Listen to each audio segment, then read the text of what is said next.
Welcome, everybody, to another episode of the Grim Dark Filthy Casuals podcast. Today is episode 12, and we will be reviewing the new Custodes book. What do we want to call this? Kata touch this? Kata. It's like instead of tada, it's like kata. We're 30 seconds in, and we're already embarrassing ourselves in front of a guest. This is a new record. I mean, it's just par for the course here, Lisa, right? Standard. And with us today, we have Lisa Quibido, the war boss herself. Say hi, Lisa. Hey, everybody. How are you doing? Fabricator General Nick Powell. How are you doing today? I'm doing good. I'm not doing as much fabricating today. Well, you're going to have to explain that. What are you doing today? Hanging out with the kids. I'll get back to tomorrow. Models, painting, terrain, you name it. Awesome. I have it on good authority that you've received a present today. Pecan. Ooh. So I'll be eagerly fabricating tomorrow.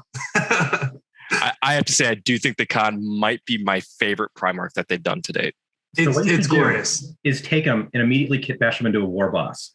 I think that sounds horrible. That sounds. I would cry if someone commissioned me to do that. I'd cry. I think that might just be heresy. Yeah. No, I'm excited though. It's on the box. Awesome. And we have a very special guest with us today. We have MiniWarGamer Josh, fresh off of our battle reports over at MiniWarGaming. Josh, want to say hello to the Filthy Casual crew here? Hello to all you filthy casuals out there. Feel very at home with you. So, thanks for inviting me to be here. Oh, more anytime, Josh. And you are welcome to bring your golden boys to take my emo space elves and give them the business anytime. But no, thank you so much. It was an absolute pleasure to get a chance to visit MiniWarGaming for the week.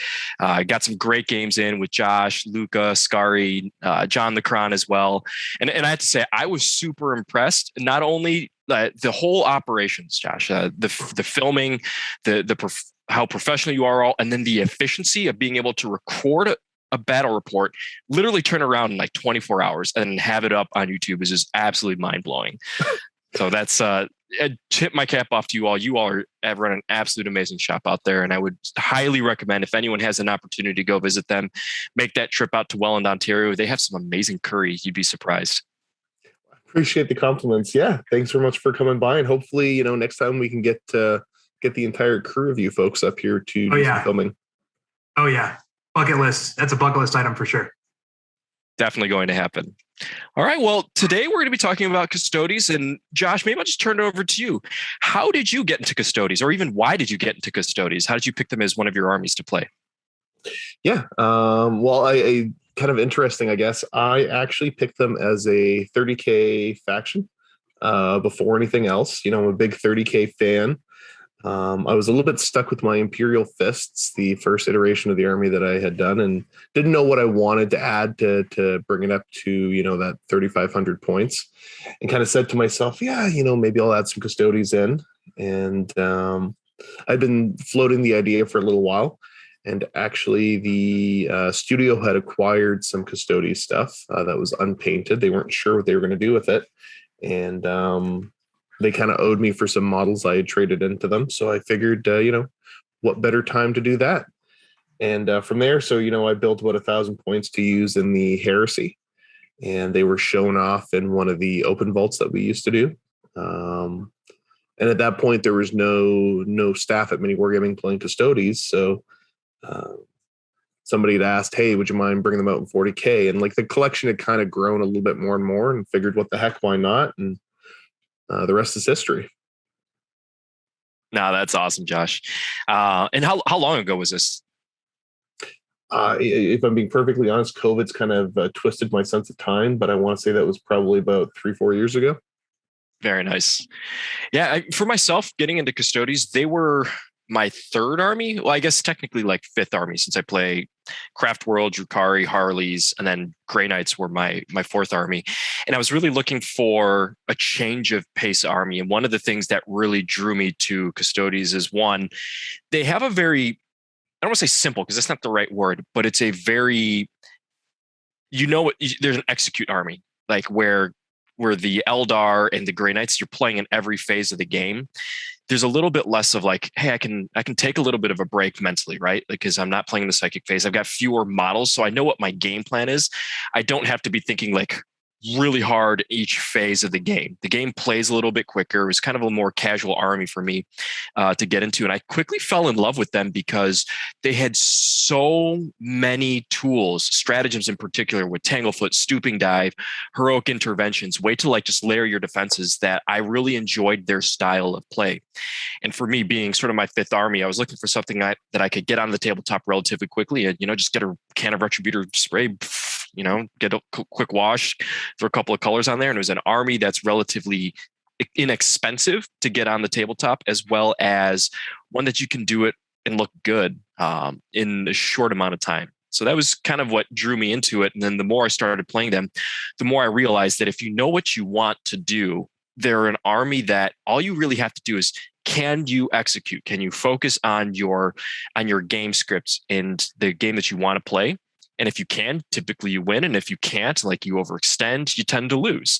And there really wasn't like a middle ground. They weren't one of those armies like Eldar where you can kind of see the game progressing and like you can make different plays. I can use my mobility to like do something completely different than what I had thought about going into the game.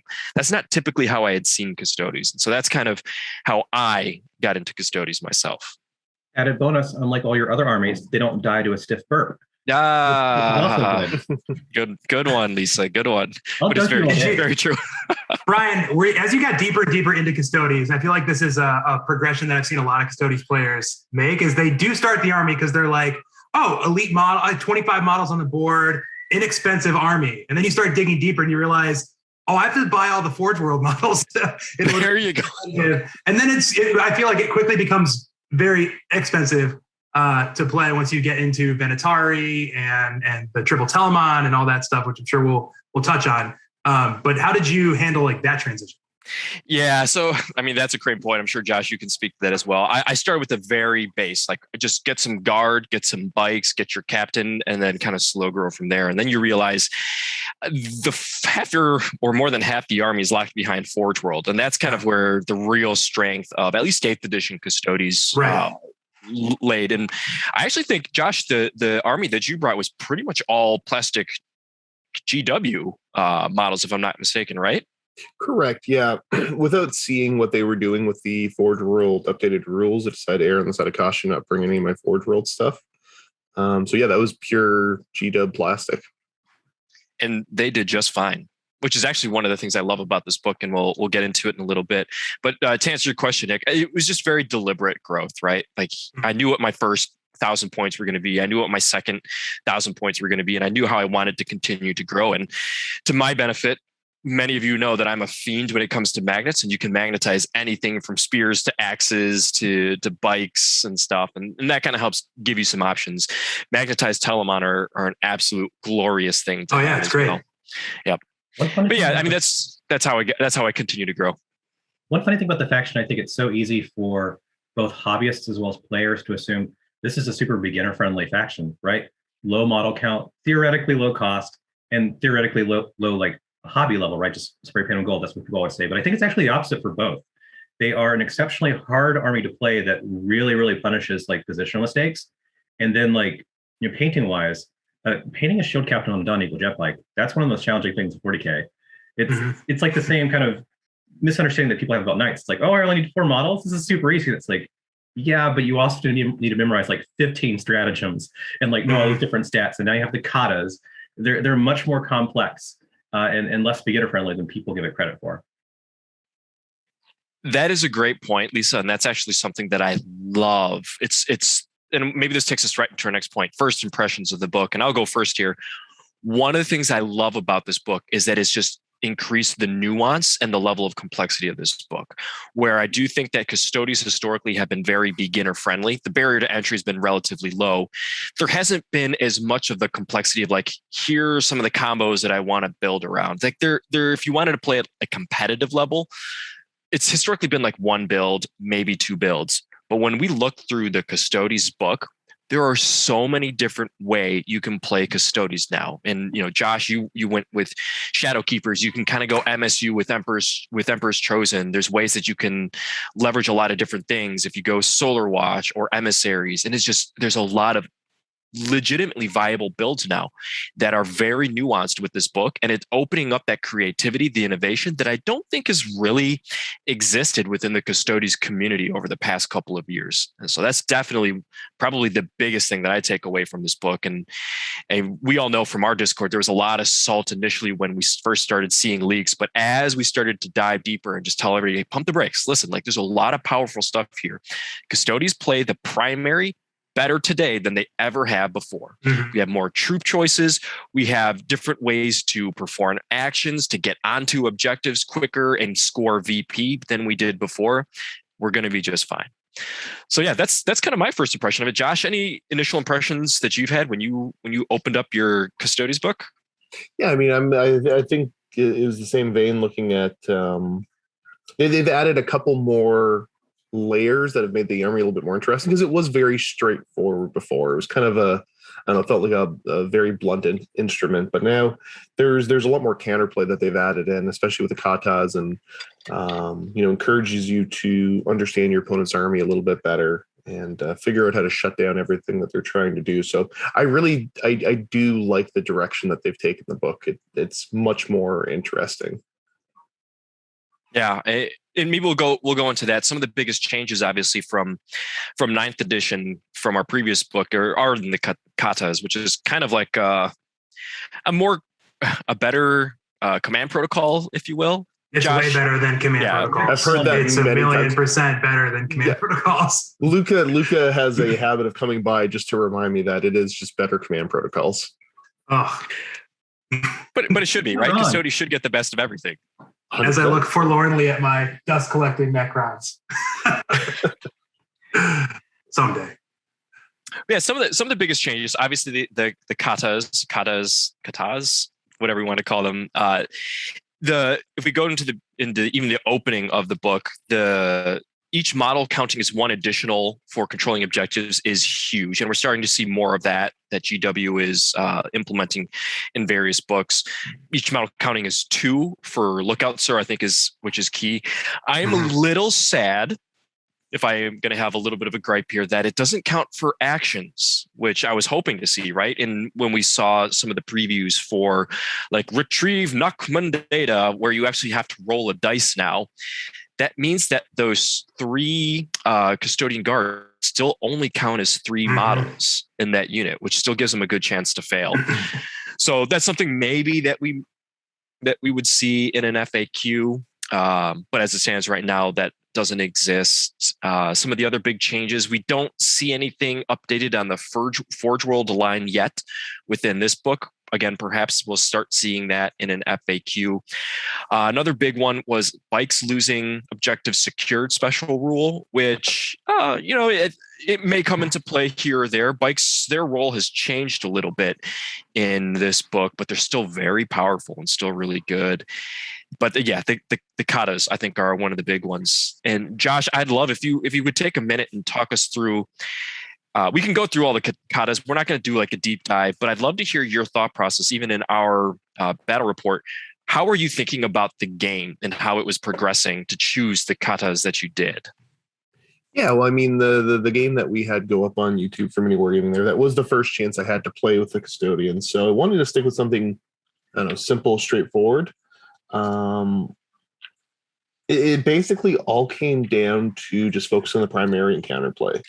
Knowing that, with Callistus turn 1, that I can go ahead and have all of my units advance and still shoot as if they hadn't, would allow me to get kind of position with the bikes, move everything else up the board, but get some opening shots with those bikes. And then went with Dakatari. I'm going to butcher all the names. I'm never going to be able to say them properly, even if I hear them. And Keptaris, and it's literally just shutting down your opponent and just holding in there for longer. In the past, I haven't played against the Eldar a ton, but I knew you had, as much as you downplayed your firepower, it still just takes 1 or 2 failed saves for me to start removing, 80 to 100 points off the board. So it was very important for me to kind of be able to hold in there for as long as possible and, stop you from getting any board position. Right. And for those of you who don't know how katas work, they're basically, like we said, command protocols, and there's 6 of them, I believe, that you can choose from. And each kata, you have to pick a primary, a secondary, and a tertiary kata. And each kata has 2 stances that you can activate in your command phase, a stance 1 and a stance 2. And they all do something slightly differently. And so you do have to progress, from your primary stance 1 to stance 2, then you can pick your secondary stance 1 to stance 2, and then your tertiary stance 1 and stance 2. And that's kind of one of the things, Josh, that you were talking about earlier, is that this is kind of the cool complexity now that exists within the Custodes book, right? It's like you have access to these katas, and they open up different gameplay. And so you chose to go with Callistus, right? Was that the first one you went with? Callistus was the first one, correct. Yep. Which, stance 1 was allowing you to advance an additional D6 and discard one of the results. And obviously, like I said, stance 2 was the advance to still be able to shoot as if you had not. Right.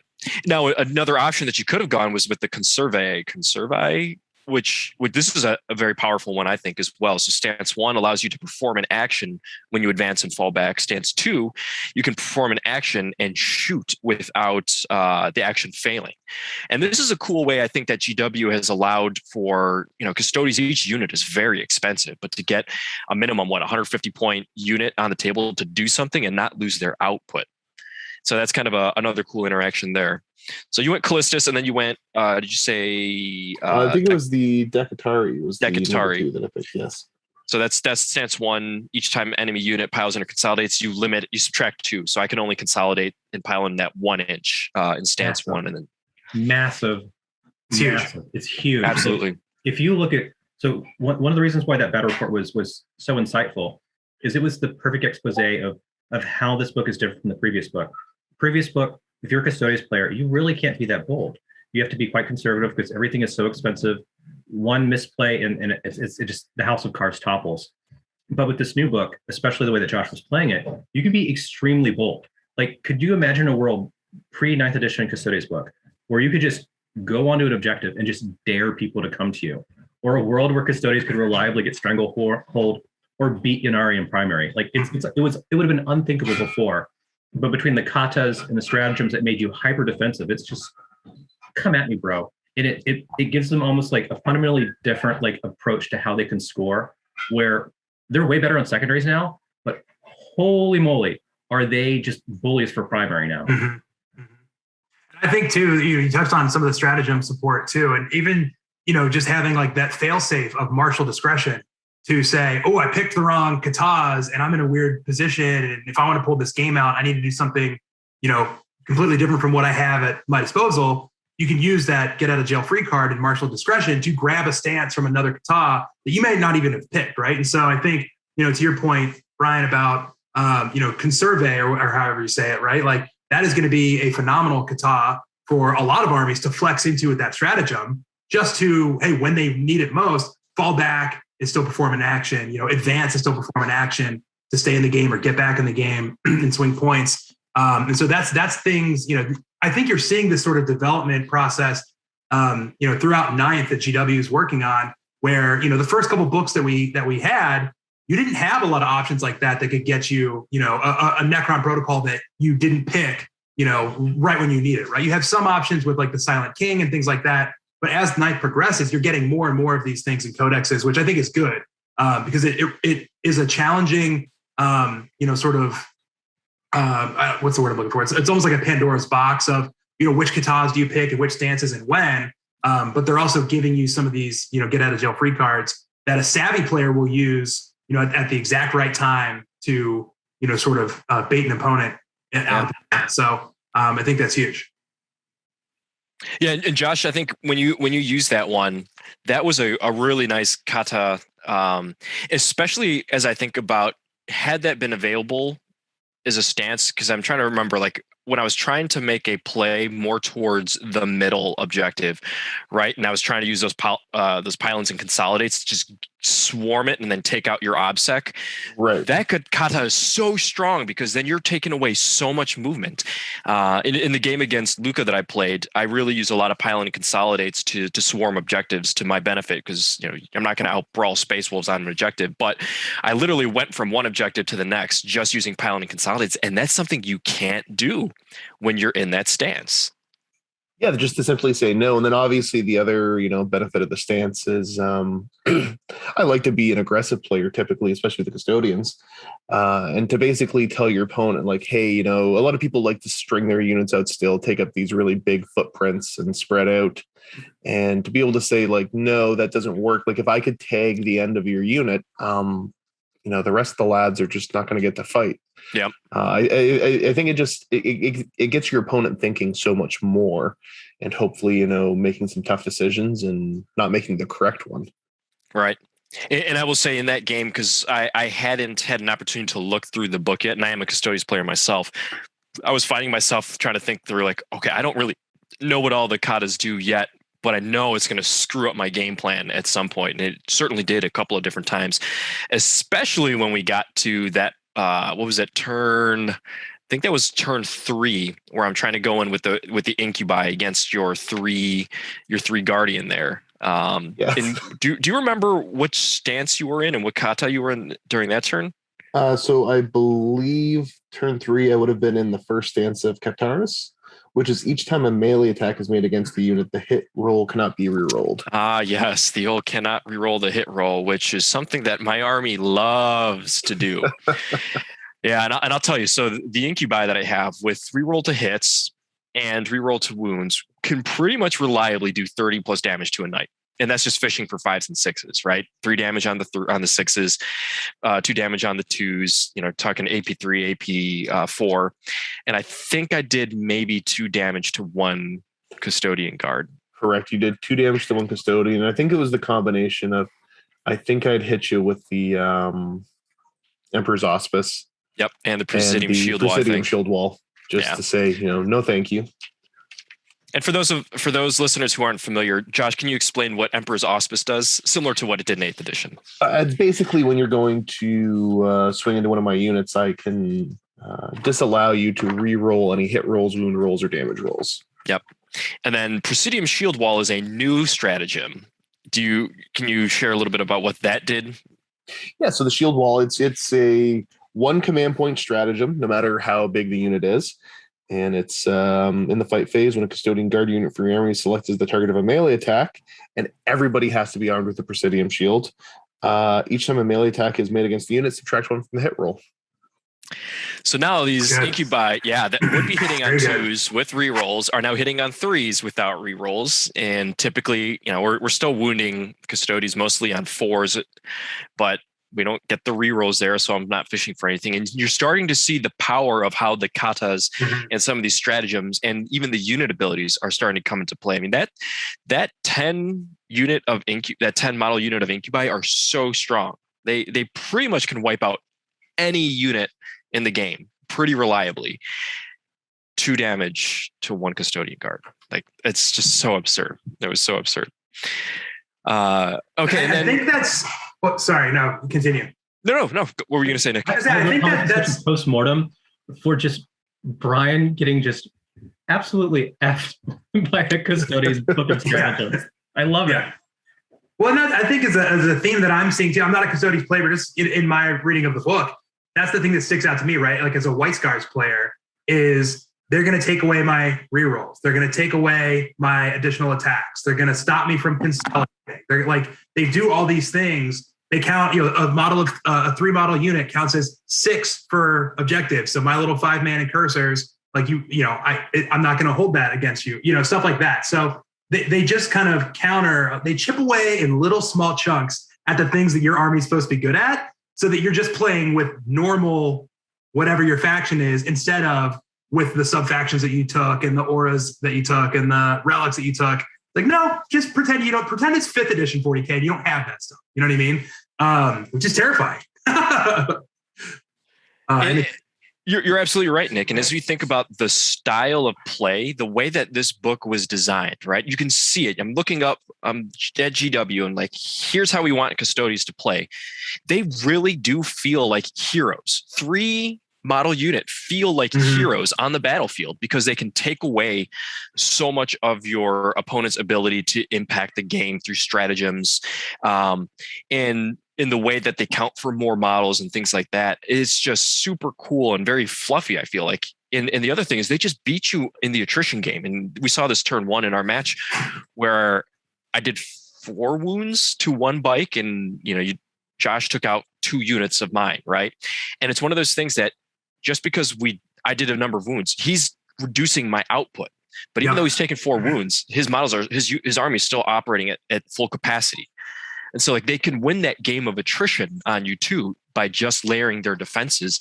And that's one of the things that I think that Custodes are going to do so well in 9th edition is making every single model count, because each model is basically a character from another army. And we saw in the battle report, Josh had this one Virtus Praetor that just stayed alive and tanked an Archon with the Hungering Blade like an absolute boss for like 3 turns, did 0 damage to this guy. And I couldn't have been more demoralized by having this absolute beatstick Archon do nothing to just a standard Virtus Praetor. Like it's just crazy. And then you've committed, right? Like that's the thing, especially with, you're playing Ynnari, so it's not on the same level as Drukhari, but you're using a lot of those same units and raw data sheet power, like those units are really good. But you commit to something like that thinking, I'm going to start trading, right?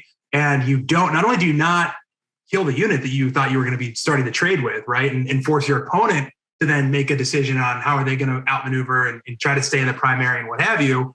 But you hit like a wet noodle. So you not only do you not kill the thing, but then over several turns, like you've committed that piece now, you can't have it back. So now you're the one who's on the back foot if you don't utterly annihilate. So I think with Custodes especially, I think you need, before you start committing units, you need to know that I am laying a hammer blow into this unit, because otherwise you're just going to sit there and chip away while they have their way with the board, scoring primaries, scoring secondaries, removing your units. And it's not, I think, especially for like Eldari, Dark Eldar, that's going to be a rude awakening for them that they're not used to. You know what I mean? Yep. Josh, anything you want to add there? Well, I was going to say that leans into a little bit when we talk about the single model still running around being annoying. The tweak to Avenge the Fallen is a stratagem, which it's not based on, correct me if I'm wrong, but I think it used to be based on how many you lost that turn. And now it's just based upon starting strength of the unit. Yep, I think that's correct. So 1 command point to say that, if the unit's below starting strength, it makes an extra attack. But if it's below half of the starting strength, 2 extra attacks. Yep. And then you've got this Virtus Praetor running around with thrown 6 attacks, and just you can't leave one left alive. I mean, I didn't want to leave it alive, but but yeah, just I guess alive. Yeah, you had already committed to trying to go after him anyways. But I think just talking to the point of you can't let him zip over to the back lines or go after those small little 5-man units that are trying to perform actions, things like that. I do like that tweak quite a bit. Yeah, I agree, Josh. And it's some of those very little nuanced changes that go a long way in this book. And originally, when I had looked at some of the changes to the stratagems in particular, I was a little bit bummed out, right? Like thinking about, we're not going to have Tanglefoot works a little bit differently, and used it once, and it took a 6-inch charge to a 9-inch charge, which is huge. I managed to luckily roll a 10, but it didn't matter because I was stabbing you with a wet noodle and a little paper knife anyway. No stooping dive. That to me was a big one that I'm like, bikes are not going to be good anymore. But bikes have a different role in this army now than they did before. And they're still very, very good.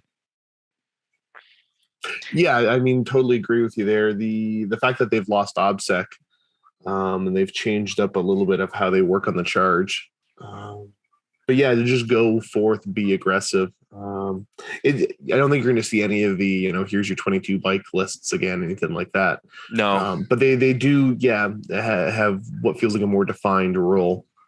Yep.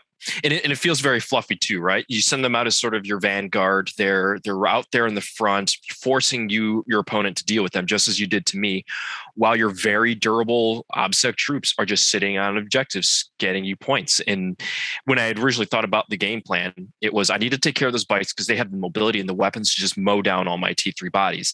Then I really just want to focus all my dark light, my hornets and everything to shooting your priority objective. But I couldn't really do that with you barreling down on me. And then when you had the Alaris come in as sort of that second wave right in front of my face, it's like, oh gosh, it's like wave 2 of just really difficult to deal with bodies that while I was dealing with the 2 bike units and the Terminators, you're just sitting there getting your stranglehold, your priority targets, maxing out primary. It's just, it feels like that's a great way for how Custodes played. At least you played it very well in our matchup. Yeah, that does feel, especially if you're using all the GW plastic with the playstyle. The one thing I did notice in our game is that compared to other times I played without using my Forge World stuff, because that's where a lot of my firepower is tied up, that it was just one of those, have to go forth, be aggressive, and not allow you to come out of your deployment zone at all. It served you really well. I think, like, out of all of the hits that I've seen, there's obviously some hits and some negatives you can say looking at the old book versus the new book. But I think if you look at the new book, like as a whole, and like how I think it's supposed to be played, I think the bikes losing OBSEC for me is one of the biggest pieces in terms of scoring, because it is so tempting to use those bikes exactly like you did. It's this very forward vanguard. You're up in the face immediately, but to have a 10-man squad of guardsmen just come in and just say, sorry, you're not OBSEC. I don't even need to engage you to make you lose this objective. That really sucks. And you'd want at least to have like that OBSEC there on the bikes to get a little bit more of that vanguard action that you would do with them on the like turn 1, turn 2. Yeah. Now, I do think it's a different play, and maybe this goes into shield hosts a little bit. Now, one of the shield hosts that I had really been looking at, and I'm very interested in trying out, is Emperor's Chosen. And what that shield house does, so they've got a fighting style that their first trait allows each time a unit with this trait is selected to shoot or fight, you can reroll 1 hit roll or 1 wound roll when resolving that unit's attack, which is really strong, right? You kind of get that expert crafters-esque style of play there. And then trait 2 is each time a model in a unit with this trait would lose a wound as a result of mortal wound, roll 1d6 on a 4+, that wound is not lost. And Josh that's a big one, because Green Knights, one of their weaknesses, mortal wounds. That was one of my most reliable ways of getting damage through to Josh was doing some mortal wound damage. So you kind of get this MSU build, right, with Emperor's Chosen. I think you can see like 2, maybe 3 squads of almost like salvo bikes, and they can reroll 1 hit, they can reroll a wound, and you're getting some pretty reliable melt-to-missile damage going through. So I think there's some cool play there, maybe even adding in some Palace Grav or some Caladius tanks if Forge World end up getting some of the love that they need. But the other cool thing about Emperor's Chosen is in their stratagem, which allows them in your command phase, select 1 Emperor's Chosen unit from your army, then select 1 other shield host fighting style until the start of your next command phase. The models in that unit have the traits of the shield host fighting style instead of the traits of the Magna Imperator fighting style, which is the Emperor's Chosen. So not only do you get this very cool, reliable offensive output with sort of that reroll, you get the 4+ ignore wounds. You also have the flexibility to flex into another shield host's fighting style, which can be super huge. So you get the flexibility, and I think that's really key there. Their Warlord trait it's pretty decent, and then the Paragon Spear is okay there. But that's probably what I'll be playtesting first when I start getting into Custodes again, is Emperor's Chosen there. Josh, anything to add to Emperor's Chosen? No, I think I've if I was to pick one, if I didn't have the Shadow Keepers already painted up the way they were, Emperor's Chosen probably would be the preferred play style for me. I think the stratagem's so interesting. Oh, There's totally. so much you could do with that, and just having, like you said, more options to shut down your opponent. Yep. Makes them really on all comers. Like if you're going to a tournament, you want maximum flexibility because you don't know you're going to play, or you don't know what meta you're walking into. Like, boom, there you go. Right. And Lisa, as you know, that's very much the style play that I lean into. I like having lists that I have the tools to deal with no matter who I'm going to be playing. I don't like skew lists or anything like that. I like every game to be at a knife edge and just have enough or not enough to be able to win or lose a matchup. And so for me, anyway, that feels very very fluffy in the way that I like to play. And Josh, Shadow Keepers is your very typical like durability play, right? Like I'm just going to outgrind you on objectives. Grim Responsibility has changed just a little bit from not being able to apply that -1 strength to incoming attacks to vehicles. Now I think it's only infantry. Oh, it just excludes vehicles. It just excludes vehicles, so you can still use it on the bikes and all that. So obviously, you know, for their Telemons or their grav tanks, I could see a little bit of grumble with that. But for run command point, that's already pretty good. Oh yeah, I couldn't see that being applied to vehicles unless they were making you pay more for it. And I think we'll still do A-okay, especially looking at the fighting styles. Oh, absolutely. The 2 traits, the Shadow Keepers. Obviously, you know, we'll talk about trait 2 first because it's a little less important, I think. But being able to reroll wound rolls against character units, always kind of handy. But yeah, trait 1, when an enemy unit is within engagement range of a unit with the trait, subtract 1 from the attack characteristics of each model in that enemy. Oh, my nightmare. Oh, Nick, believe me, I just lived that nightmare. My nightmare. My white scars going against your black Custodes that's my nightmare. I don't like that. I could definitely, it's just so powerful, kind of hilarious. And again, I'll touch on the Shadow Keepers. The reason I'm playing Shadow Keepers is obviously my paint scheme, which is the 30k Wardens of the Vaults of Rython scheme. Mm-hmm. I just thought it looked neat because I like to have, I like that color palette more. And I don't know if, I don't think I'd ever read about the Shadow Keepers when I had painted it originally. So I'm glad this has worked out so well for me. It matches your playstyle perfectly. Like you look at the other stuff that you feature a lot on your channel between like your Mordians, which love them, miss them, and like your Knights collection. Like you're different from Luca because Luca loves to play like the resilient armies that just come back from the grave, but you just like to grind and really get by on grit. It's fun to see like the different personalities of your play like come through it in your army and your faction choices. Yeah, and I think it works out. I've said, you know, time and time again, I think my overall strategy with a lot of my armies is to, you know, be very bold, aggressive. I never go in with a plan. It's just, you know, try to figure out what my opponent's trying to accomplish, shut that down, and hopefully I can be a better reactionary player than my opponent can. And yeah, the fits with the Shadow Keepers very well. And also leading into looking at the Warlord trait for Lock Warden. When your Warlord is attacking other characters, they just don't get an invuln save. Wow. Absolutely. But just wait till you combine that with the Relic. Oh my God. Yeah, the Stasis Oubliette, which is not just strictly for use against characters. They've made it so good. At the start of the fight phase, select one enemy unit with engagement range of the bearer. The unit is not eligible to fight until after all eligible units from your army have done so. Super good. Just shut stuff down. It allows, you know, that very dangerous, probably going to be a shield captain on a bike, to zip back and forth and not strictly hunt characters. You can also obviously go in and support with the Oubliette, but also, yeah, if you want to send something like the Incarn or another, you know, big spooky character after him, cool, that's what I'm designed to fight. Like I will gladly shut that down.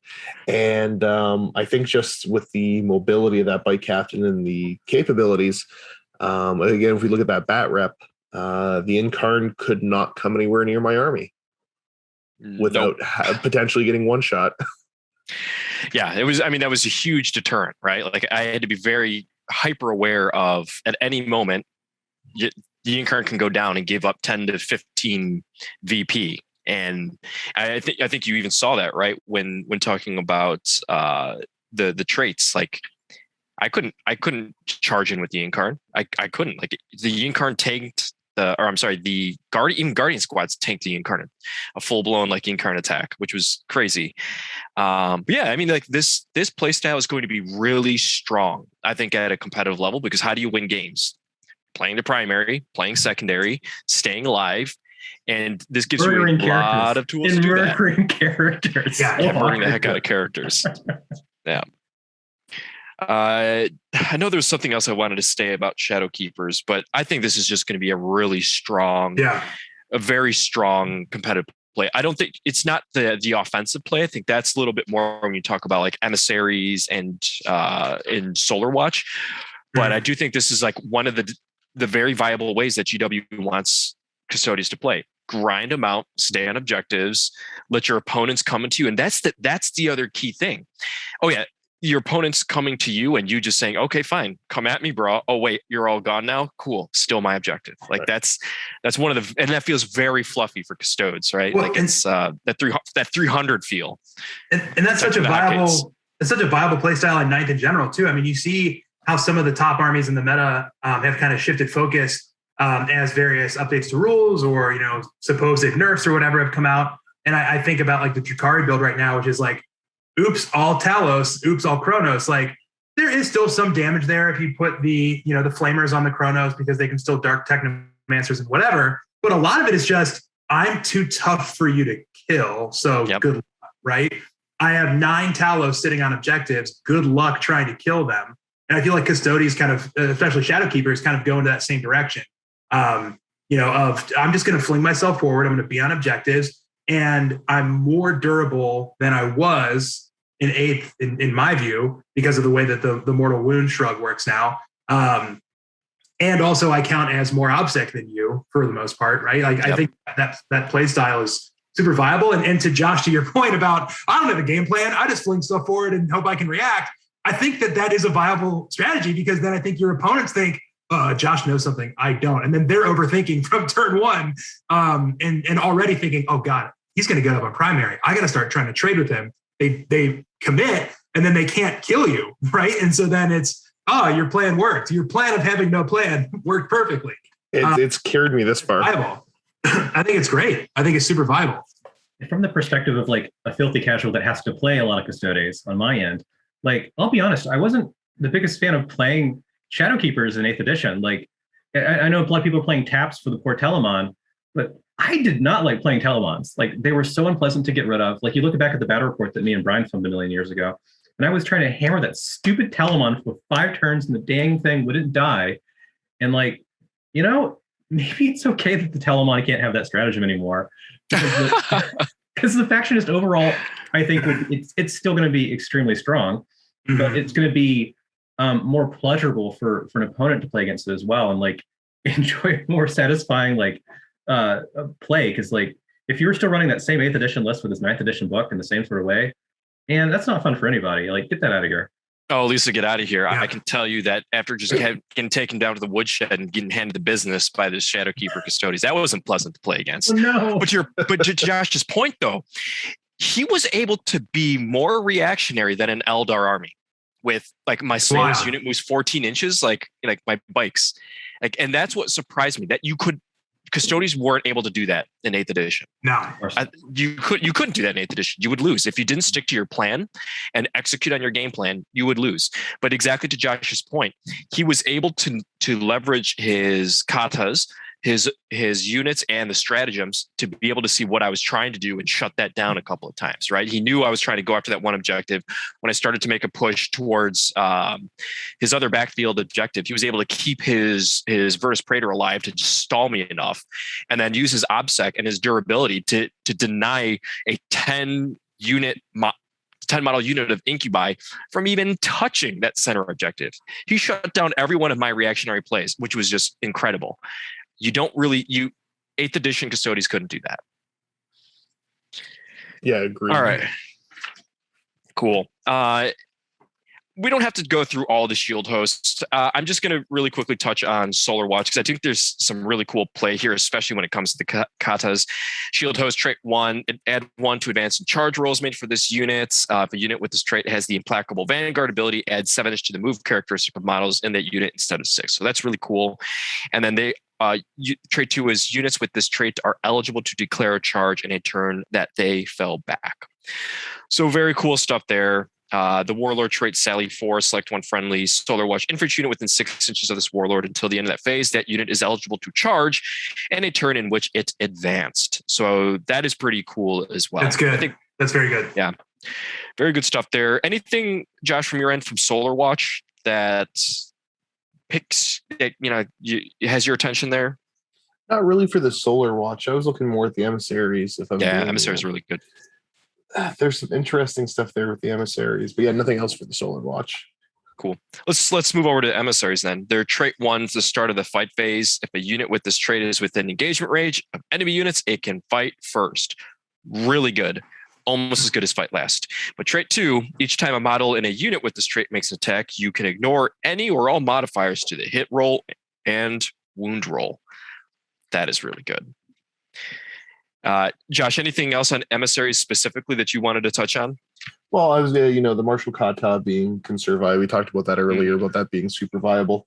But it's more looking at the stratagem of Into the Darkness. Yep. So at the start of the first battle round, before the first turn begins, select one emissary's core unit from your army. Make a normal move as if it were your movement phase. Got to end more than 9 away from any enemy models. And then if they both have units obviously doing that, it's the back and forth. But yeah, the ability to throw a unit forward like that, and I think when we touch on some of the changes to the relics, I think there's a lot of viability to be very aggressive with bikes and do some hilarious things. Absolutely. Pre-game moves in 9th edition are so good because they're not as many units have them, not as many armies have access to those pre-game movements. And the way that you can manipulate secondary scoring with that as well, so strong. Or even primary scoring for that matter. So good. Absolutely. I mean, Josh, do you want we can go straight to it if you want to talk about sort of the combination there. I do think emissaries is very high in the list of shield hosts in terms of what you will see in terms of competitive play. But that in conjunction with some of the relics, you want to speak some to of the relics and the builds? Yeah, because again, just this is something I had spoken with Scary that we were kind of looking at ideas back and forth. So some of the stuff I was looking at, let me just get to the right section of my book here, is the Orc Aquilus for your bike captains. Yep. And obviously they've tweaked it quite heavily, but the component I'm looking at is when the bear is selected to move, it can boost. And until the end of the phase, it's just doubles its move. Not eligible to shoot or declare charge, but that's okay. And then also the Praetorian Plate Terminator Captain. In that you can get so much of your army up the board aggressively. You get a healthy unit of bikes that's moved up. Yep. Zip up the Orc Aquilus bike captain, and then, get that Praetorian Plate into play if they choose to engage that blob that's moved up the board. Yep. And they kind of built in the old teleport Homer stratagem ability into the Praetorian Plate, if I'm not mistaken, right? So you can pull them into engagement range, right? They can teleport within engagement range, if I'm not mistaken. Correct. So it's once per battle in the heroic intervention step of the opponent's charge phase. If the bear is not within engagement range of any enemy units, you can perform a teleport shunt. You remove the bear from the battlefield, set it up within 3 inches of a friendly unit, excluding vehicles, and within engagement range of an enemy unit. Oh, it's so good. If that's not possible, cannot do the shunt. The bear cannot perform a heroic intervention in the same turn, which makes the shunt. Which I think that's worth calling out. That's because there's some jank there that obviously they don't want you to do, and I love that we still have this sort of teleport Homer ability in our book, but it's much more restricted in who can do it now. Right. There is a stratagem that we can talk about after, but I guess the we can kind of dissect this right now. I don't know if it's going to have to be clarified, but as far as I can tell, if you shunt that Terminator Captain in, he can't be targeted because he did not perform a heroic intervention and he was not the target of the charge. Yeah, that checks out. Oh, interesting. Yeah, that 100% checks out. Because they only become eligible if they performed a heroic. Correct.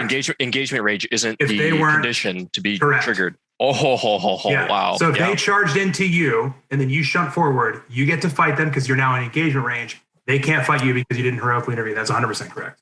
And again, correct me if I'm wrong, but when we were talking about the emissaries, I think they swing first. They fight first, yeah. They do. There's that's wild.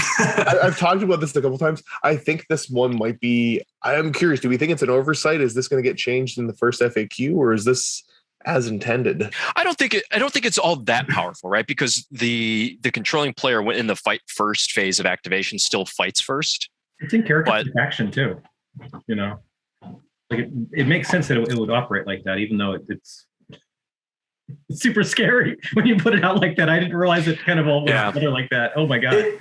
It might. I don't think it'll be a day one FAQ thing. I think it'll be, or when not day one, obviously, because day one was yesterday. But I don't think it'll be in the first FAQ. That strikes me as one of those things like Dark Technomancers, where like if it shows up at a lot of tournaments and it's like a big problem or whatever, maybe they'll fix it in in their quarterly update that they're going to start doing, right? And maybe they'll fix it in Q2 or Q3.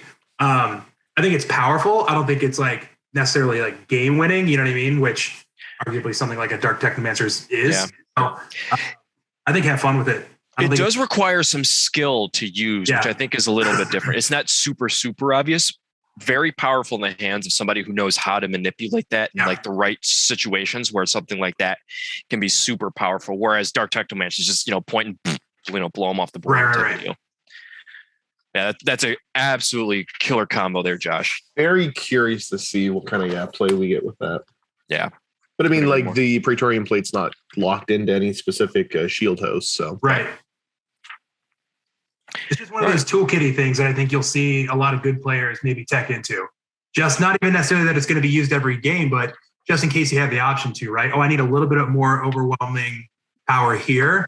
Cool, boom. Now this guy's here and can fight, and you can't touch him. Just to kind of tip things over, or help you inch closer to objectives, or to help you get into a position where maybe you're tagging multiple units now. So, I can see some tech there maybe. But it doesn't seem like it's necessarily, absolutely game winning, but I love little toolkit things like that. There's a high cost. There's an opportunity cost to that, right? Like how many Terminator characters can be taking that, and let alone one.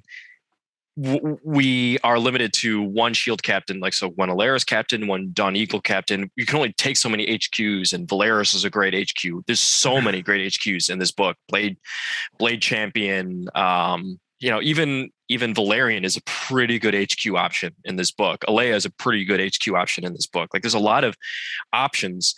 So, I mean, even though this is powerful, it comes at an opportunity cost if you do want to take it. And Custodes players can blow a ton of CP pre-game if they really wanted to as well, which I also think there's a lot of strength to this book within the stratagems. So it's one of those things where you can take it. It's really powerful, but that's going to inevitably kind of handicap you if you want to do something that's slightly different during the game itself. Cool. Great point there, Josh. Love it. More Custode jank coming your way. So we talked a bit about Solar Watch. We talked about emissaries. Dread Hosts kind of stays the same, I think, as it was in 8th edition. Very similar. We'll just go through the trait really quickly. Each time a model in a unit with this trait makes an attack that targets an enemy unit with a 9, the AP characteristic of that attack is improved by 1. So that's kind of cool. That can be absolutely brutal with Hurricane Bolters.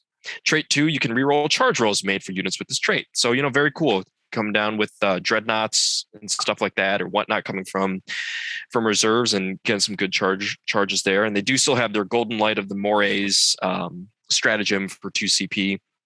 Basically, each time an attack is made against a unit, subtract 1 from the attack's hit roll. And each time that unit declares a charge, enemy units that were targeted by charge cannot fire Overwatch or set to defend. Ultimately, I don't know that this is the most competitive. I think it's still very fluffy and cool that they keep that in there. But anything, Josh, you want to add about Dreadhost at all? Not really. Like you said, it's kind of, I don't know. It doesn't feel lackluster, but I don't see that getting a lot of play. Yeah, I couldn't agree more. And then Aquilon Shield, just because we should touch on it. Trait 1, core units with this trait are eligible to perform heroic interventions as if they were characters. Super cool. A lot of play there. Trait 2, each time an attack with an armor penetration characteristic of -1 is allocated to a model in a unit with this trait, that attack has an armor penetration characteristic of 0. So that is also very, very strong. And I think they keep their stratagem where they can protect an Imperium character with their stratagem, which is kind of cool. And then their Warlord trait, each time an attack is allocated to the Warlord, have the damage characteristic rolling up. And then they have a Presidium Shield relic that subtracts 1 from the attack's wound roll. So very much a durability play there. I think that's pretty cool, but it also competes with Shadow Keepers, and I just feel like Shadow Keepers has a little bit more there to be a little bit more competitively viable, but still a good shield host in my opinion. All right. Anything else that you want to talk about on shield hosts, Josh? No, I think we've pretty much touched on everything there. Cool. Let's quickly just touch on some of your favorite units so far. And how many games under your belt with the new book do you have? All of one. All of one. But I know Luca got a game in. There's been a couple other games with Custodes thus far. Right. Yeah. There's, I think grand total, we have 2 that have been put out. So as far as favorite units, obviously the Blade Champ is the new unit, and absolutely am in love with that character. And I was reading the comments on the video on the bat rep that there was a little bit of grief that we didn't roll those dice out for the Blade Champ against those 5 Cabalite warriors. Right. Something tells me that they would have gone down no matter what, but maybe we can re-roll that at another time. We'll come up and do it again. You guys have such a lawnmower, like so many attacks from such a little dude. Love it. Yeah, he can be a beast. I'm curious, Josh, if he's a unit that you will want to field in all of your lists going forward, or what is your view on him? I mean, more than likely, I probably will. I don't see him being my sole HQ ever, but I haven't had the chance to really sit down and look at him and then look at the different Warlord traits, relics, that kind of stuff to see how I want to tweak him a little bit. But yeah, in his current state, the big heroic intervention range, he kind of, no matter what you want to throw at him, he probably has an attack that will do quite well. Gets to swing first. You can't hit him on better than 4s. And then the other little one that I don't know how often it's going to come up, but I really do like it, is that if he's already in engagement range of an enemy unit, anything else that's charging that unit gets +1 to the charge. And that's really good. That's really good. I'm only curious because I think in this book, you can absolutely get away from the buff characters because there's so many different ways to get like a reroll. There's different ways to get some of that support, I feel. He also kind of fills a gap that I think our units are already good in combat to begin with. So I'm just curious how much we may end up seeing the Blade Champ on more competitive tables going forward. I think he's a super cool model to begin with, though. Yeah, no, I agree. I'm curious to see what other people end up doing with them. And again, just to kind of reiterate, for me, it's the heroic intervention range, and then just a tiny little footprint. Yeah, I think that's the way that you played him in our battle report. And some may be disappointed that he didn't get more play, but the way that you used him to defend that middle objective, which was such a key portion of the battlefield, was a consideration that I constantly had to think through, right? Like I couldn't just mosey on over to the middle of the board knowing that he's just going to himself cut down 10 incubi by just breathing. Now, had I known that this guard was going to do his job for him, who knows? But I mean, if you go back and watch, he did kill half the incubi. He did kill the first 5. I mean, that's very true. Very true. But that's exactly the point, though. Like the board control and sort of that like deterrent of wanting to come into a portion of the board, I think is a great role for the Blade Champion. And it almost reminds me a little bit of like a solitaire in Harlequin's army, where if you just need something to die, go ahead, fling them on there and just watch it die. Right. Like, and I think there's a little bit of playability there too, as well. Agreed. Yeah. Cool. In terms of, some of my favorite units, I am a big proponent of bikes. I've only got 3 turns of a game with my 6-year-old behind me right now. And obviously the game that we played, Josh. But I do think there's still a lot of play with bikes going into 9th edition. I just think they're a little bit different. As Emperor's Chosen, it's pretty cool. Right now I've got 9 of them on the board trying to beat up on my son's Necron army. So yeah, that's right. I don't feel bad beating up on a 6-year-old, but a 6-year-old playing Necrons. Like, do you want to go burn down a homeless shelter while you're at it? Like, what are you doing? I'm just preparing him. He's gonna do the young bloods. You're teaching him that the world is not fair. That's exactly right. Here's what to look out for, Evan, when you go to the Adepticons Youngblood tournament. People like your dad. Yep, exactly right. But yeah, I think I do think there's some more play with bikes. They're just a little bit different. I'm trying to feel some of that out. I do think like wardens are a little bit more interesting. They're like the cheapest way to get access to axes now. But I think a lot of it will be determined once GW figures out the whole Forge World stuff, because that's where all our cool stuff is. So to clarify too, for people who maybe don't know, so the big thing with Forge World right now, and correct me if I'm wrong, is just that they're missing whether or not the infantry and bikes have the martial katas, correct? There's nothing like technically breaking, if you try to include them today, right? Because I think that you still get all your detachment benefits and everything for just having all of the units be Adeptus Custodes. So you can still bring your Telemons, you can still bring your Sagittarium, you can still bring your Venatari. It's just that the Venatari and the Sagittarium should get the martial katas in theory and don't today, right? But you can still use them for the rest of your units. Am I correct in that? Correct. Yeah. I don't think there's a single weapon that spills over either. I don't think there's anything that would be changed at all. So it really is just that, because they even have core updates to my understanding as well. So it really is just, hey, do the infantry and bikes get the katas, which will make them even better. So you're already seeing lists that are using, going heavy into Venatari, going heavy into Sagittarium with Shadow Keepers that are doing well in events. And so I think those lists are still very viable now. And then if they get the katas as well, then even better, right? Borderline broken, but yeah. God forbid that we'll see. that bolt calaver or the pistols end up getting like Auric. That Auric. I don't think they'll do that. I don't think they'll give those Auric weapons. But I think they'll get the katas. I don't know. Maybe that Lastrum Stormbolter. I'm holding a little bit of hope, but I'm not going to hold my breath on that one for the Aquilon Custodians. Yeah, to be wild. That would be pretty sweet. But I think that Custodes are in such a great place with this new book. I know folks were really salty about what things originally when they started seeing the leaks now. But a couple of battle reports in, I think a number of our Discord have already started to get games in to see how strong Custodes are. And for other people who are playing against Custodes, just remember, like, we're still trying to figure them out. Like, it's a new army. I don't think that they're, spoiler alert, unbeatable. I really don't. Even my Ynnari, I felt like there were many plays for me to get back into that game. By no means did I ever feel like I was fully out of it. It's just a matter of better understanding the mechanics of how the Custodes army works and how you can take advantage of, you can catch them out of the wrong kata, right? Like, there's different ways that you can really take advantage of the Custodes army, but it's cool. Josh, to your point, they can be more reactionary now than they ever have been in the past. Yeah, which is what's got me most excited to be able to play them more often. Yep.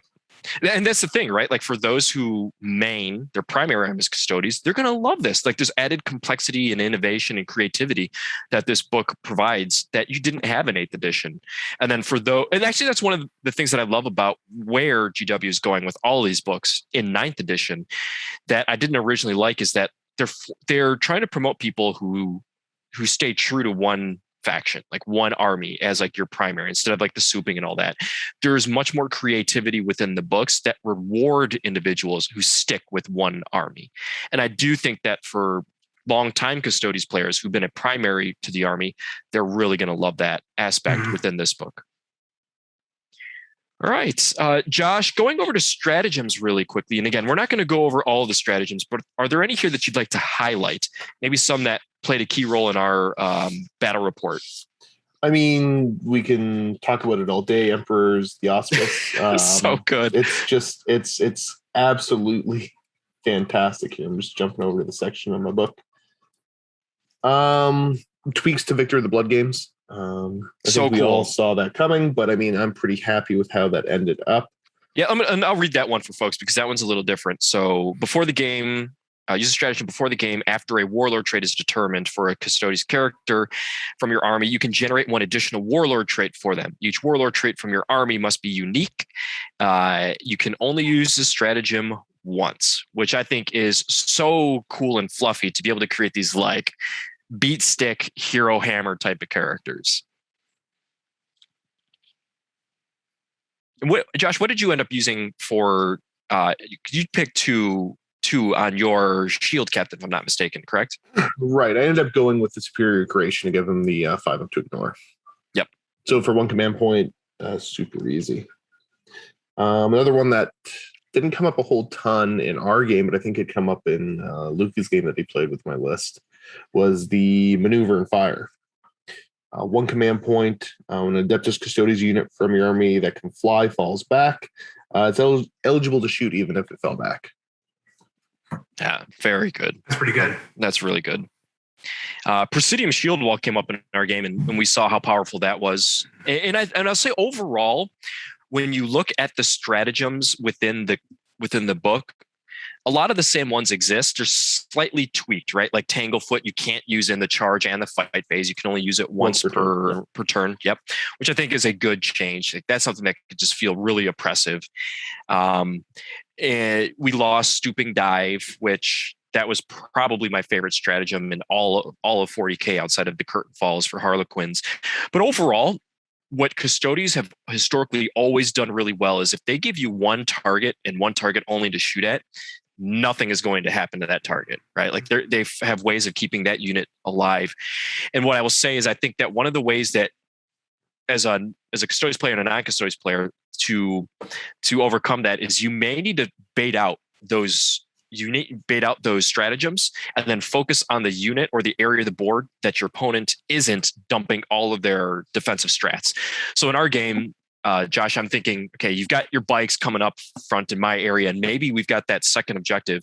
What I need to focus on is baiting it to one area of the board or the other, and then really dumping everything else somewhere where you're not using those stratagems, right? So that I can start to delete some units and pack some board control of my own, and then try to find a way to stay durable where you are durable. So that becomes more of a just like a grind it out.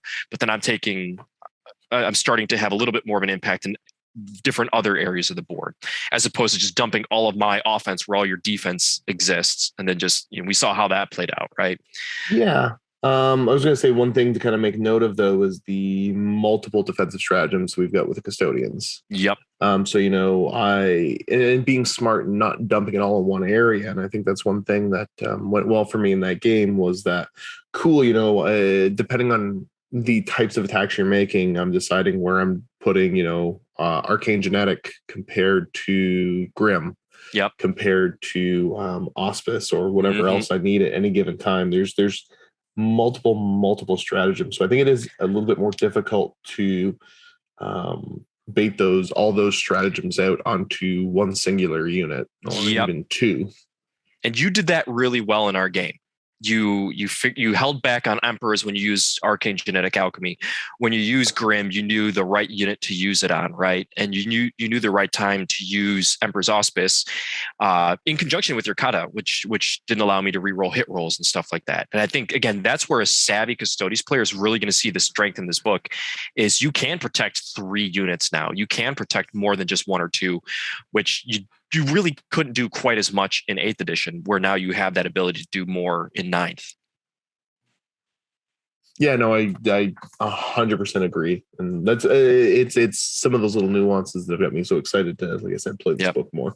Even a silly thing like an extra wound on a bike. That extra wound on a bike is huge. Like it's just little tiny things. I don't think it's that silly at all. I think that's insane. They're already so tough. Everything's so tough, and now they absolutely are. Yeah, it's good. Yeah, I'm trying to think. Let's see, other really cool stratagems here. Outside stuff to touch on that's not brand new, but obviously Indomitable Guardians.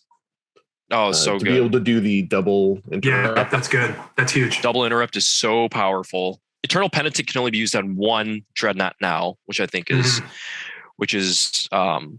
good. The Fraternity of Heroes has always been one of my favorite stratagems in 8th edition, and that one is basically a Custodes unit can perform a heroic intervention, and we have a couple of different ways to heroically intervene now.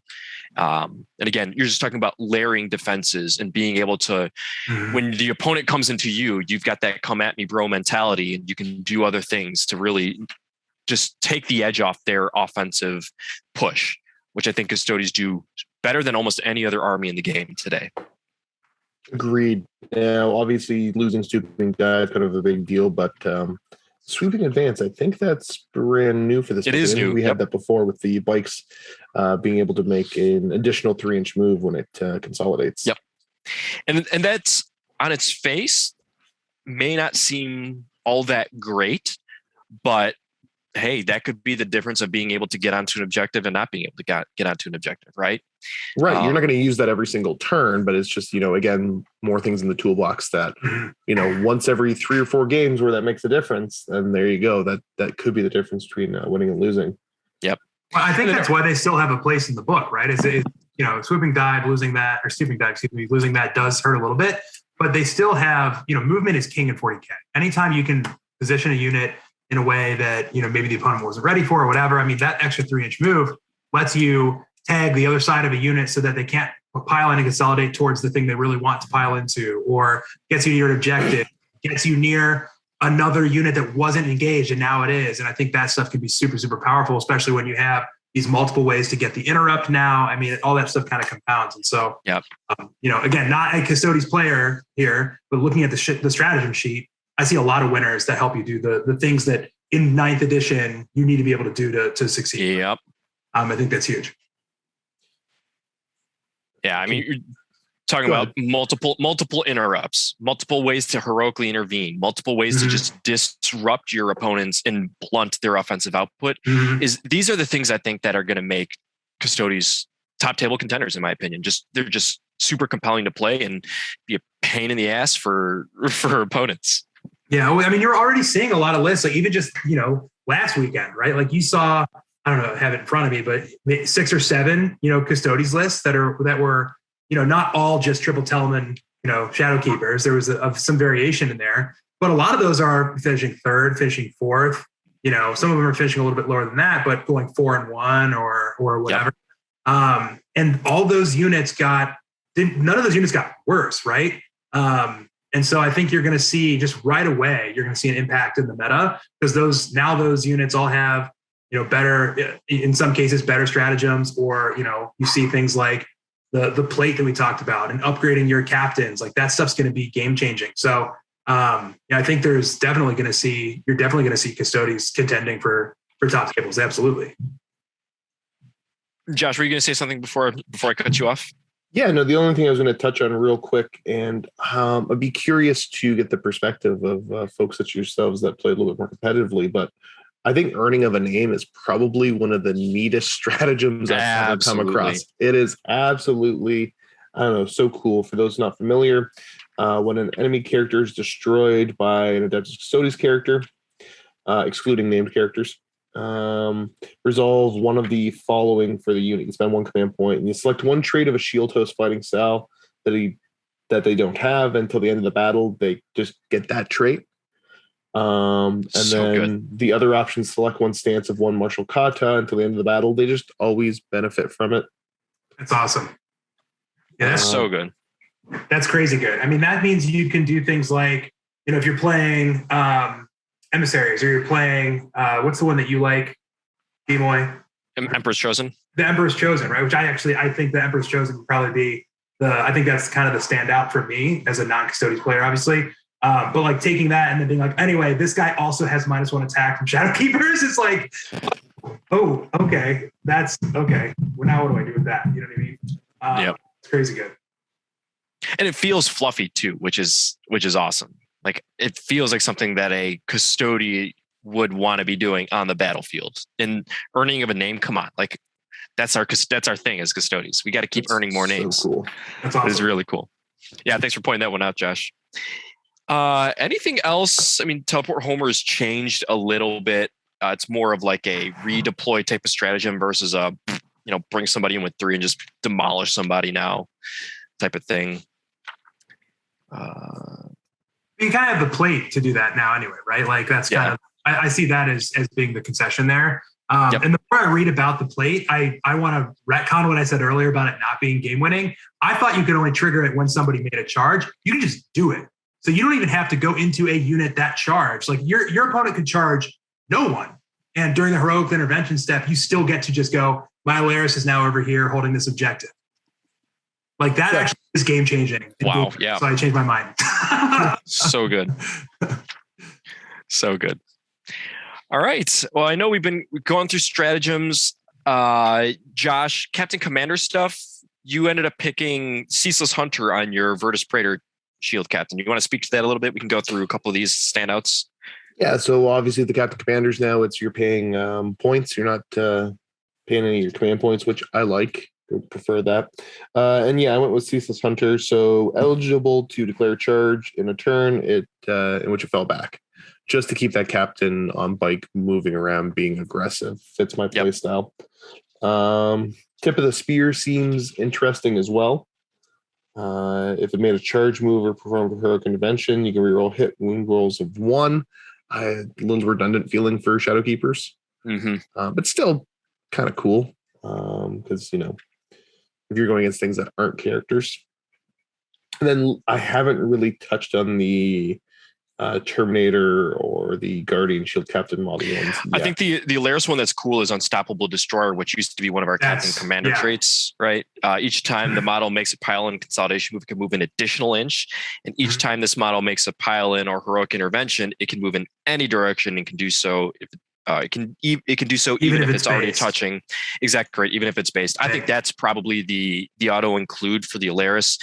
And then for the typical Guardian Shield Capt, I think Swift as Eagle is a very strong one, as well as stances, but Swift as Eagle, eligible to declare a charge in a turn in which it advanced. That can be very strong. I mean, all of them I think these are solid. Like added 3 inches to the range of their inspirational fighter abilities, really good. And then the master stances, select one Custodes core or character within 6 inches of the model until the start of your next command phase, benefits from both stances of your current kata. This model can only use this ability if every unit from your army has the Custodes keyword. So some restrictions there. Yeah, I think all of them are pretty viable, to be honest. And super cool that you just pay the points for them now. Right. And again, I know I sound like a broken record and continually bringing it up, but we look at the Praetorian Plate Shield Captain and combine that with Unstoppable Destroyer. Oh, is good. Right? That's huge. So good. Everywhere. Eric, if you're listening, you're going to have to build out that Abaddon Alaris Shield Captain for me sooner than later, because that is definitely going to be on the table. So good. Yeah. All right. Warlord traits. Josh, and you pick Superior Creation, which I think is the same as it was in 8th edition, the 5+, feel no pain, don't lose a wound ability. Were there any other Warlord traits that caught your eye here? I did spend the command point to get an extra one on one of the other characters, and that's the Master of Martial Strategy.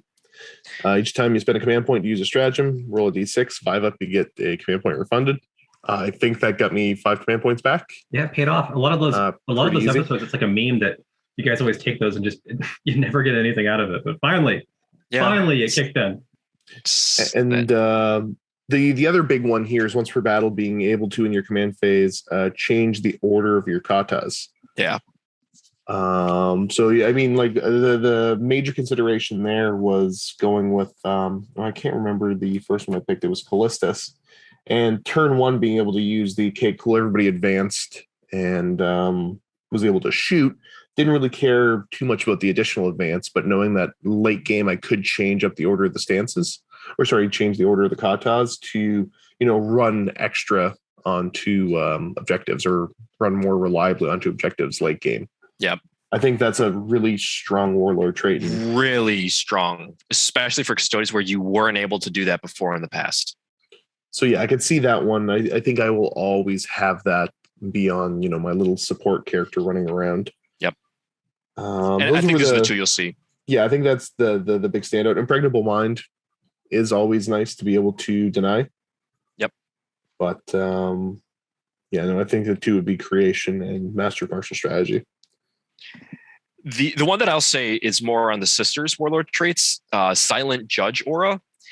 And this, I think, is cool. So the first piece of it is, while an enemy unit within 3 inches of the Warlord, 1, each time a combat attrition test is taken for that enemy unit, subtract 1 from the combat attrition roll. Okay, so whatever. 2, that enemy unit loses the objective secured ability. And I think that's a big one because we have so much OBSEC in our army, and that could be a game-winning trait. So that's the one that really drew my eye from the sisters. And I know we haven't talked too much about sisters as part of this book yet, but it's cool that we can include them in our army, right? Especially having them as a troop option to do some secondaries. They obviously provide a bit of psychic deterrence in stacking that negative modifier can be very key, especially like against the Grey Knights matchup as well. But yeah, I think that's it for Warlord traits, unless Josh, there's anything else that you wanted to speak really to. Nothing to touch on there, no. Cool. We talked a little bit about relics. I don't think we need to go too much into it. Praetorian Plate, that is super cool.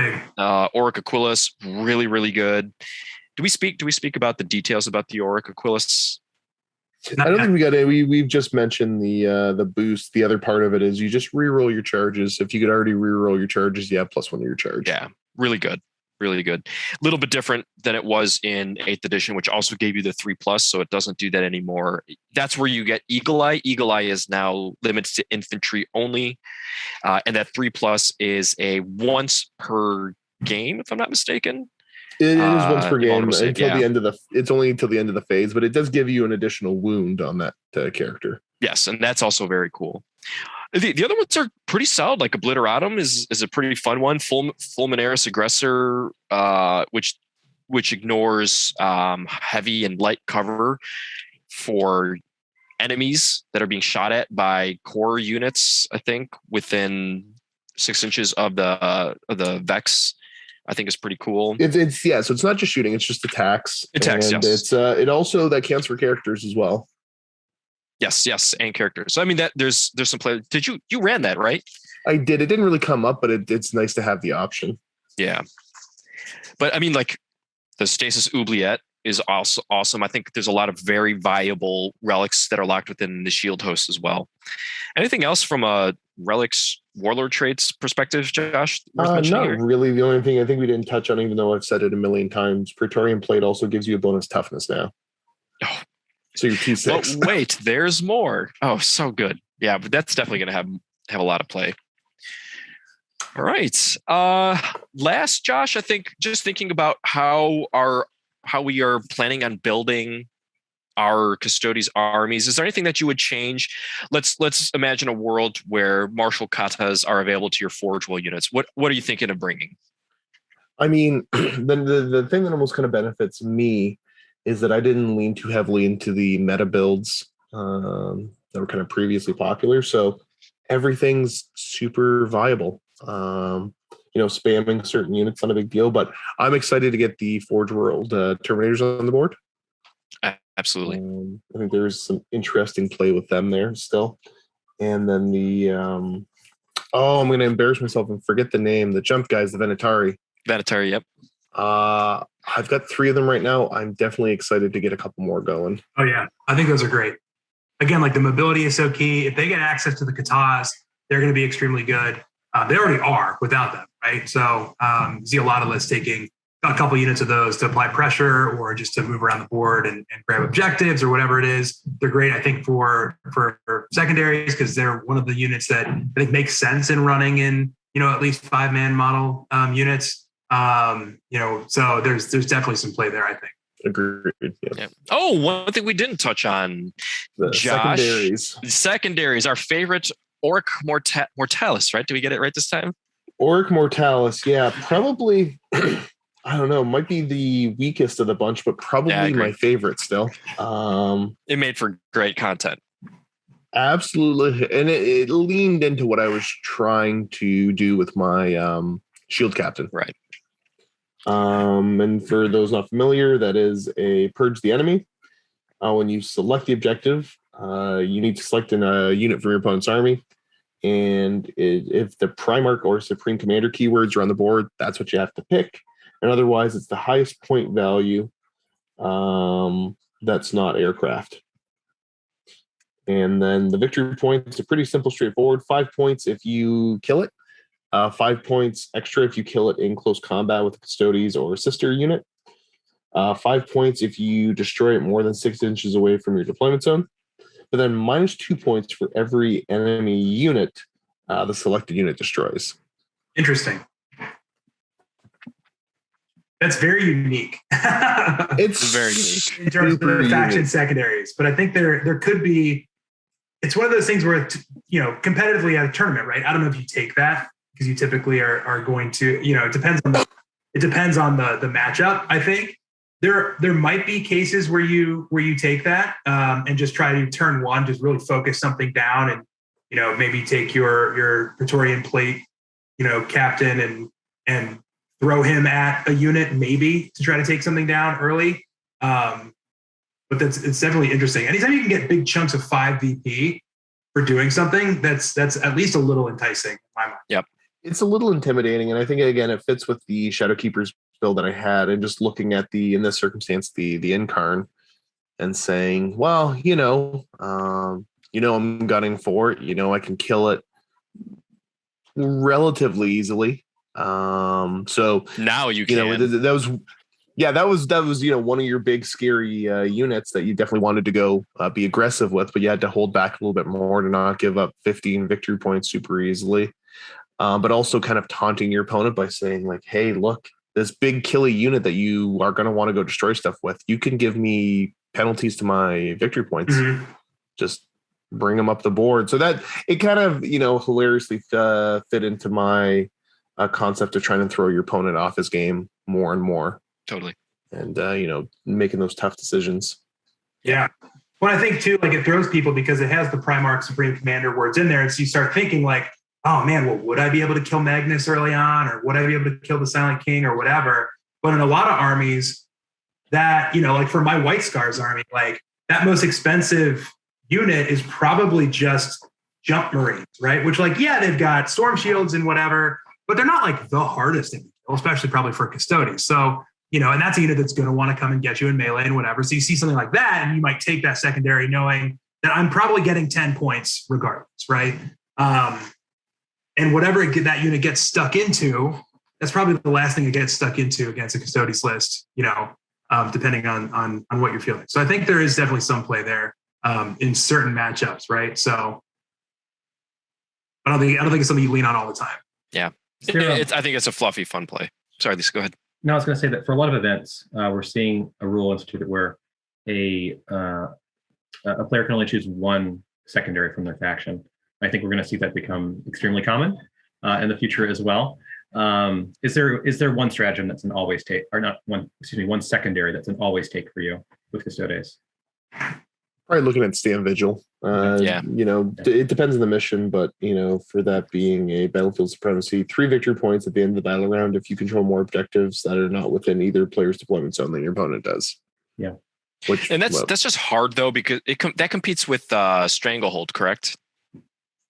Which is done at the end of your player turn. Yeah, it does compete with that. Yeah, that's a tough one because you got to hold it to the end of the battle round. And I think they're both 3 points. So it's like this is almost a worse Stranglehold in some regard. Yeah, I mean, anytime I see that you scored at the end of the battle round, you're giving your opponent time to counter it. And again, like to your point with Stranglehold, the timing problem I think for me is the biggest thing. Is you should just take Stranglehold at that point. There's also the fact that they can't be in the deployment zone. It's just there's very few even mission packs where there's going to be enough, no man's land objective to make it to begin with. And in those cases, you'll still probably rather just take Stranglehold so you can hold the ones in your deployment zone and then like 1 or 2 in the midfield, right? So correct. I'm curious, however, if they start to institute a rule where you have to take 1 from your codex. That then becomes like a slightly different story, right? And the other one is No Mercy Respite. It's called Might of Terra. Secure 4 victory points at the end of the battle round if 1 or more enemy units were destroyed this battle round and no Custodes or Anathema Psychana units from your army were destroyed this battle round as well. So I think you're starting to see like it's toned down a little bit from like the Drukhari book, from even like the Grey Knights book and some other books, that none of these are like world beaters. You could probably, in fact, I would argue to say that you're more likely to not see Custodes players take any of these than they are to take them in a more competitive setting. But they're fun. I think they're very fluffy. They feel very fluffy for a Custodes army. Okay. Other than that, I think we've touched on pretty much everything. I've got my son sitting beside me now. He wants to get back to our Necron versus Custodian matchup. Josh, is there anything in terms of your Custodian builds or styles that you're planning on trying in the coming days? Just like I said, wanting to get the Forge-World stuff onto the table and kind of see how that ends up performing. But yeah, overall, super happy with what they've done. And yeah, there's nothing, I don't know, everything feels fairly viable. Yeah, that's probably my favorite part of this book, is that there is so much viability, so many options, so much nuance and creativity and innovation that this book has opened up that hadn't existed in 8th edition. And that's got me really excited about playing Custodes. It doesn't feel like they're super obvious, easy ways to just win. I mean, I'm sure there are, but it's going to require a little bit of creativity in how you want to build to develop your game plan, and the Katas play really much into that. Like, you can script your game and build your list to that script, which feels really cool. But to your other point, you can be more reactionary than you were in the past as well. All right. I think that's it. Any closing thoughts here from the Filthy Casuals? I think it's a good book. I think there's a lot in there. I think the good lists got better, and I think that it's very durable. And I think I need to find a way to beat it, because I'm going to be seeing a lot of these at any tournament that I go to. Would be my guess. Yep. My big thing is the big thank you to Josh for coming in. I'm a lifelong MiniWarGaming fan. I watch all their videos, love their stuff, and it's really amazing just to sit down and chat with them about some of like the deeper concepts. Because I mean, this guy is literally a professional gamer. Like, this is what he does all day. So it's amazing to get your perspective and have you join us today. Well, thanks so much for inviting me on. Yeah, and Josh, thanks again for being a great host for us while we were up visiting MiniWarGaming. Again, check them out if you're ever in the area. They've got a massive hall. Like, so this is coming from a guy who's used to spending 130 nights in a hotel. Those mattresses are no joke. Those are some amazing mattresses in the Orcut. I slept like an absolute baby in that room. So they've got some great accommodations. It's just an absolute amazing experience. So thank you again, Josh, for being such gracious hosts to us while we were out that way. Josh, anything else that you'd like to plug? I know we just had our battle report that was released, I think, at the time of this recording, was on Friday, if I'm not mistaken. Friday it came out, yeah. Yeah, incredible. Finished that game finished Wednesday evening, turned it around in 24 hours. Like, that's incredible. That's great. We need to learn to do that. Working on it. I was gonna say I can teach you on that one. No, like I said, just again, big thanks for inviting me on, and excited to get the crew up. And for anybody else interested in coming and taking part in battle reports, that's kind of our shtick, is that it's not just us playing against each other. We've got a facility that allows us to invite guests coming in from other channels, but also just, hey, anybody off the street, you want to come and play Warhammer, send me an email, josh@miniwargaming.com. Let me know what it is you are looking to play, and we can make it happen. And if you are somebody traveling quite a distance, it doesn't have to be a one-day thing. We do have overnight accommodations for everybody. So you can check those out at miniwargaming.com. There's a little visit us tab that has all that information. Awesome. Thanks, Josh. And for those in the Chicagoland area, at the time of this recording, we just released our second event for 2022. It will be an Adepticon primer mission. It will be held on February the 12th over at Games Plus in Mount Prospect. Tickets are now live. Four left. I would imagine, it's 4 left. So I imagine by the time this gets out, it might be waitlisted. But feel free to reach out to us if you're interested in learning more about the event. This will not be the last event. We're hoping to be running regular events throughout 2022. Mm-hmm. That being said, really excited to see some potential folks at Adepticon. Josh, were you, last we talked, you were planning on heading that way for Adepticon, correct? I am planning on being at Adepticon. Oh, wow. Yeah. That's amazing. Awesome. That's great. Well, you let us know. We'll You'll see many of us more there. than happy. Yes, For we'll sure. see many Yeah, of us track there. me down. Happy to treat you out for some Chicago's styled pizza, Portillo's, whatever you want, you name it. Yeah, I can experience the city a little bit more. I'm excited for that. I need a local guide. Well, you've got 3 here, and it'll be a blast. All right. Well, from the Filthy Casuals and our guest, MiniWarGamer Josh, that's going to be episode 12, our take on the Custodes. Hope everyone has a great rest of time, and we'll see you soon on the battlefield. Take care, everybody, and thanks, Josh. Cheers. Take care. Thanks, Josh. Appreciate you.